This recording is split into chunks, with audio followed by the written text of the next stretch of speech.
Thank you so much, Sean, and thank you everyone for being here today. Really appreciate it, and it's been a wonderful opportunity and such great speakers. I think we've been very synergistic in the way we're approaching this, which was it's what I expected, but it's nice to see. So let's just start with what does it mean to meditate? Some of you about an hour ago meditated with Meriden. Think about meditation as being this practice of resting and awareness of the present moment. So we all have a tendency to be distracted by our thoughts, our emotions that appear in our mind at various times that we don't expect. And sometimes ideas of the past or future, taking us away from this present awareness of ourselves and our own lives. So to experience mindfulness, you usually rely on this focal point, such as maybe the breath, maybe some physical sensations in the body, and that could be maybe the temperature of your breath, something in your abdomen, wherever in your body, or maybe a mantra or following some sort of visual object, such as a candle or a mandala. So it comes in a wide variety of ways, and we're going to talk through that. So when you have this focus point, you're really helping yourself remain centered and aware of what's going on in the present.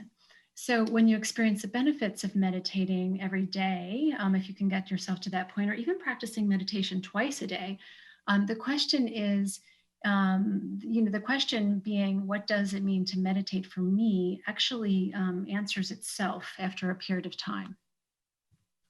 So mindfulness defined, I'll just put this up here. There are many meditation teachers and different types of meditation. And in fact, they come all with various definitions. So the definition that I love is by Jon Kabat-Zinn. He's one of my favorites.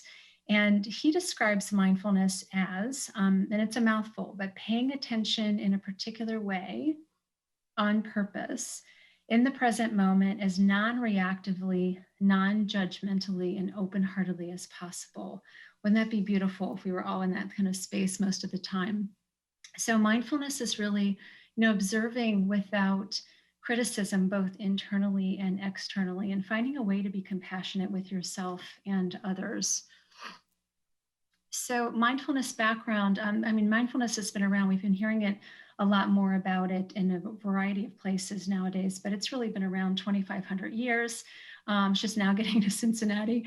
No, it's an Eastern meditative tradition, really is where it's coming from. And it's a complex process. I think Meriden talked about that too, but it's simple, but it's complex at the same time, and it's difficult. It's one of the hardest things to do with some regularity, just creating that habit. And it's not hypnosis, relaxation, or distraction. It's not religious or faith-based when we're practicing this mindfulness meditation.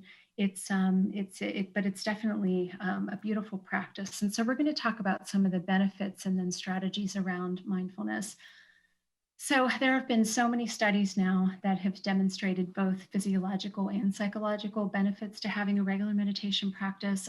I'll just name a short list here, but improving your focus and helping you cope with pain, helping you deal with fear, strengthening your immune system, reducing chaotic thinking, recreating resiliency, helping stabilize emotions, reducing stress, helping improve sleep, decreasing anxiety and depression. If that's not enough, right, to get you to get started, I'm not sure what is, but there are very few downsides, maybe a little time involved, but and maybe some self-awareness, which might be hard for some people, but practicing this with some regularity has great benefits.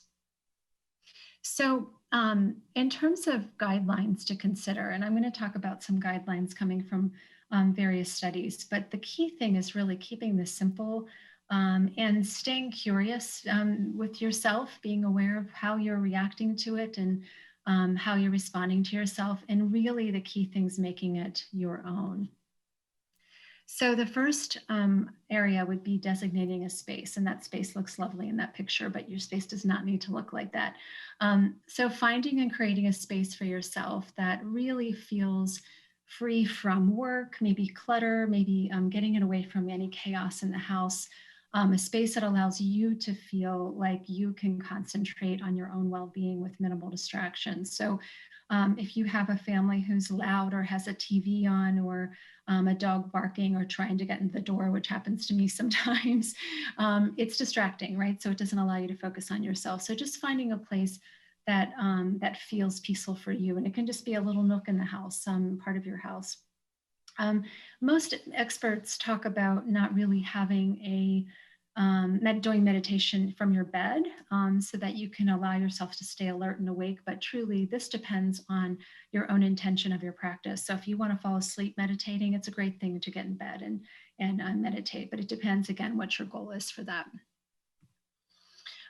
This equipment and prop considerations, I put a lot of pictures on here on purpose, because if you Google meditation equipment, you will get website after website with a lot of things. But the truth is, for meditation, just as you did a little bit ago with Meriden, you don't need anything except yourself and your own mind and maybe a little space. So there's a lot of things that can help, though, depending on your own body. So for some people, you may need to sit in a chair. You won't be able to be on the floor with a cushion. You can see a meditation stool there that's on top of that cushion. That wouldn't be, sometimes that could be normal, not or not. But there's a lot of different props and a lot of different pillows that you can purchase to help support your body while you're meditating.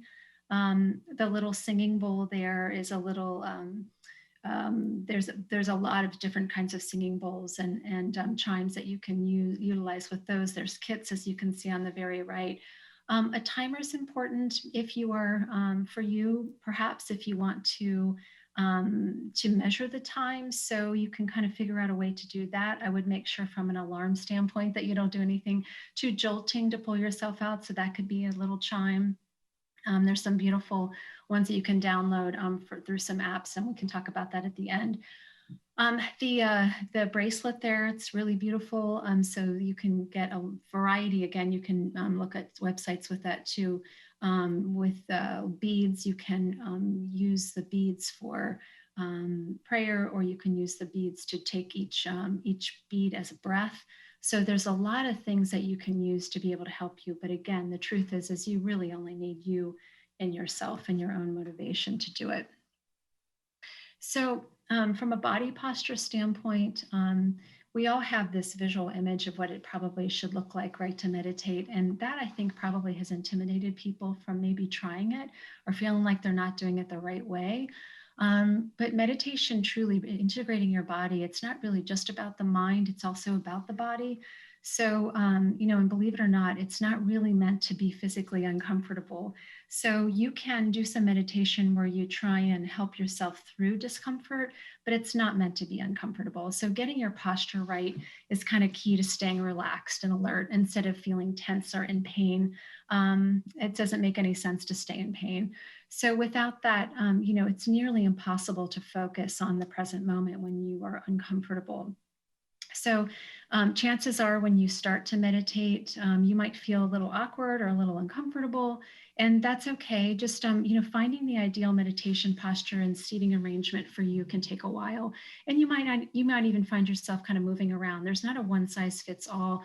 Sometimes when I've done some meditation retreats, I'm popping up from like just sitting like that gentleman is on the picture to putting my legs out, or sometimes lying down or sitting up in a different way, depending on how your body's feeling. So again, be easy with yourself with it, with the subtleties of your own body and what you need. So some of the ideas to consider, thinking about your eyes, you can gaze slightly downward just to pay attention to you and what's going on with your body, or just even do it with your eyes closed. Your chin can be slightly tucked to keep your cervical spine aligned. And then your spine, following some sort of natural curvature, just upright, yet natural, not stiff. I like to think of it as kind of a dignified posture, if you will. Your sitting bones, your sit bones, centered and stable, not perched too far forward or spread too far back. That should be comfortable again. And your arms comfortable, just parallel to the torso, your palms maybe falling naturally on your thighs. So, you're hearing the theme. It's really finding something that's comfortable for you. And then your knees below your hips with your legs loosely crossed. If you're sitting like that, there's something called the lotus position, which you can look up, which if you're having some aches and pains, you probably wouldn't want to get into that right away. And then you can sit in a chair like you did about an hour ago. So being able to keep both feet on flat on the floor, and just allow yourself just to be. So when to meditate. So most meditation experts really talk about the best meditation are early morning, really before sunrise. Some talk between 3 and 6 a.m. That might not sound appealing to some people. So really before you jump into your day. And then at the end of the day, I generally suggest like this bookending technique or approach to meditation. And that's how I practice is, at the beginning, at the end of the day. So you may want to consider even linking your meditation time to an activity that's already established. So that's kind of called habit stacking. So activities such as maybe, when you're before you shower, after you shower, or before, after exercise, or knowing that you're always driving home from work, maybe doing it right after that. So kind of combining it with these deeply ingrained times that don't really require any special effort or forethought to it. So, really by linking your meditation to one of these tasks, the effort needed to initiate the meditation sessions is really significantly reduced then. So linking meditation with pre-established routines can really reduce the resistance most people experience when trying to create a new habit. Okay, so you're sitting and now what? So, start small. I think that's been the message here. Meditate for short periods of time, just, in which you experience like no resistance. So for instance, you might start with just 1 minute. You can start with 3, 5, 10 minutes, whatever feels doable for you. And it should be really easily attainable and create absolutely no pushback from your mind when you first start. So establishing the habit is much more important than increasing the length of time spent in meditation at the beginning. So once your initial time commitment becomes habitual, you can then begin to lengthen your meditation practice with a goal of maybe 20 to 30 minutes twice a day if you can work up to that. So but there have been health benefits from 3 minutes, so just keep that in mind. You don't have to go 20 to 30. So, guided meditations are really helpful, similar to what Meriden did earlier. There's a lot of apps out there now. They're an excellent way to settle into practice. So guided meditations can help lead you through breathing exercises, relaxation, visualization, kind of mantras, mindfulness-based practices. So that way you can get a wide variety and be able to be guided, and it takes the guesswork out of the meditation and can really help free your mind and surrender to your experience, if you will. So, know that it is usual. I say at the beginning, but can happen at any time, that your mind starts going all over the place while you're meditating. And in meditation, we call that either the monkey mind or the butterfly brain, however you want to associate that, those visuals. And continuously, just gently bring yourself back to the present. And that is the practice. So practicing this in short periods of time and then extending it. And then lastly, the key really to creating benefits for yourself is to practice this with consistency. And most people usually meditate, sitting on a cushion, as we talked about, or in a chair.